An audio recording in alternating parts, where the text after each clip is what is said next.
organizational communication. The main ideas that will be addressed in this presentation include a brief definition of organizational ethics and why it's important. Next, examples of strong organizational ethics, followed by consequences of unethical business practices. Then, the social responsibility theory, as well as the concept of corporate social responsibility. And finally, guidelines for ethical communication. First of all, what does ethics in organizational communication refer to? According to Boundless in 2016, organizational ethics refers to the moral code of an organization, including how the organization responds to internal as well as external issues. Organizational ethics is interdependent with the organization's culture. It expresses the values of an organization to employees and other entities. I would now like to express why it's important for a successful business or organization. Ethical communication is important for two main reasons: public image and loyalty. Public image can affect an organization's ability to accomplish its mission or make a profit.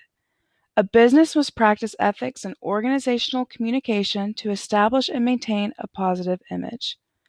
Loyalty is also important because strong organizational ethics can inspire both customer and employee loyalty. Now that it's apparent that ethics is important in organizational communication, what are some examples of strong organizational ethics? This is an example of how a business with strong organizational ethics operates. As you are reading the information presented on this slide, note that the action taken on the left provides the intended outcome on the right. For example, this type of business will focus on encouraging and communicating ethical practices. It will retain employees who are experienced and knowledgeable, and will effectively communicate ethical norms through tools such as handbooks and a code of ethics. As a result, this type of business will gain respect from employees as well as the community, will experience less employee turnover, less training time for new employees, and greater output, and the organization's ethics will be incorporated into multiple aspects of its culture and internal communication. Ethical communication is one of the main factors that contributes to an organization's success. When there is no importance placed on ethics within an organization, consequences ensue. Companies like Enron and WorldCom experienced these consequences.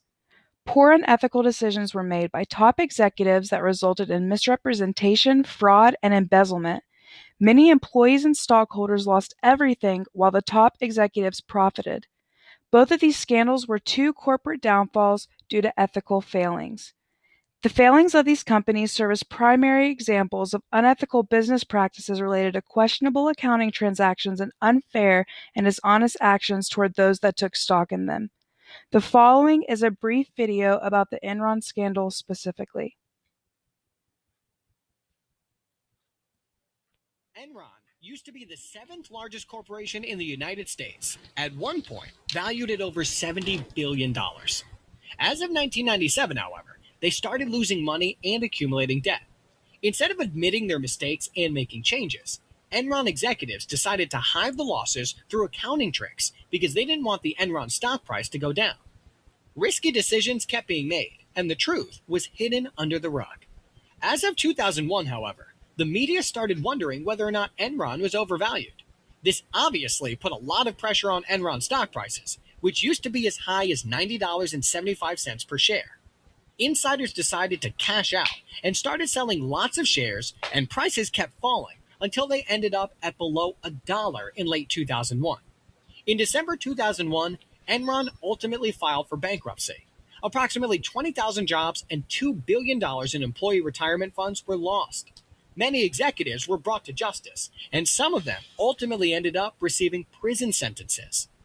Enron was an early example of just how recklessly some corporations are managed. We then had countless other examples, mainly in the financial industry, especially after the Great Recession of 2007 to 2008. Do you see a pattern? Now that I've shown an example of some consequences related to unethical practices in organizations, I would now like to talk about the social responsibility theory. Social responsibility is an ethical theory that an entity, such as an organization or individual, has the obligation to act to benefit society at large.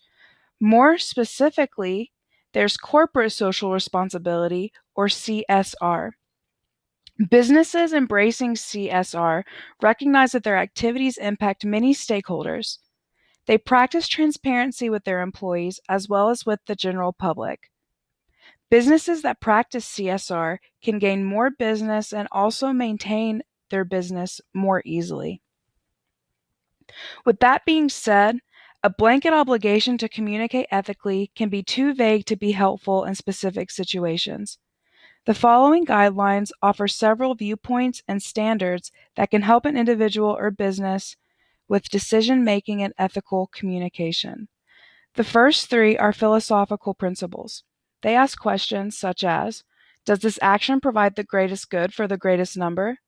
Does this action respect the moral rights of everyone? And is this action fair and free of discrimination or favoritism? The other two guidelines ask questions such as, how would an impartial jury or your professional peers judge this action? Or would you be comfortable having the public learn about your behavior in the broadcast or print media? There is no single right approach to ethics, but using these guidelines will lead ethical communication decision-making in the right direction. So, in conclusion, what does it all mean? How does a business promote strong organizational ethics and avoid unethical decision-making? Well, simply put, it boils down to these three components. First, effectively communicating ethical norms. This is done through the tools such as handbook and a code of ethics. Second, corporate social responsibility, a business's commitment to socially responsible business practices. This includes transparency. And lastly, guidelines for ethical communication. These include the philosophical principles and the other guidelines mentioned before to guide businesses and individuals with ethical decision-making. I hope you all have enjoyed this informative presentation on ethics and organizational communication. Thank you for listening. Are there any questions?